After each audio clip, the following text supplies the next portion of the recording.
વિપક્ષની પ્રજાલક્ષી રજૂઆતને ધ્યાને લઈ ભરૂચ ધારાસભ્ય અને નગરપાલિકા શાસક પક્ષે સકારાત્મક અભિગમ દાખવતા માર્ગ વિસ્તૃતીકરણનું કાર્ય પૂર્ણ થયું। ભરૂચના શ્રવણ ચોકડીના ઉપર બની રહેલ ફ્લાયઓવરના કારણે ટ્રાફિક સમસ્યામાં એકાએક વધારો થવા પામ્યો છે, જેને પગલે વાહન ચાલકોને ભરૂચ શહેરનો મોહમ્મદપુરા રોડનો ઉપયોગ કરવાની ફરજ પડી હતી। સદર માર્ગ સાંકડો હોવાથી વાહન ચાલકો આવાજાહી માટે ભારે ટ્રાફિકનો સામનો કરી રહ્યા છે, તો બીજી તરફ વારંવાર ટ્રાફિક જામના દ્રશ્યો જોવા મળતા હતા।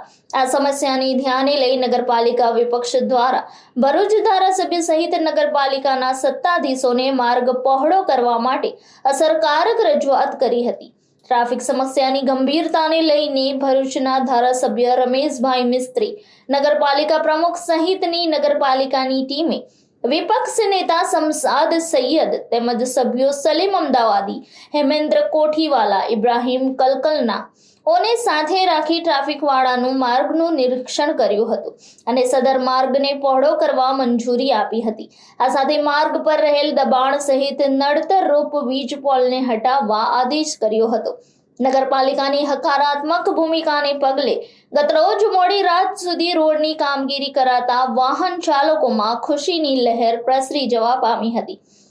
આ માર્ગ પરથી ટ્રાફિક સમસ્યાનું નિરાકરણ થતા વિપક્ષે ભરૂચના ધારાસભ્ય અને નગરપાલિકા તંત્રનો આભાર માન્યો હતો। વિરલ ગોહિલ, જનાદેશ ન્યૂઝ, ભરૂચ।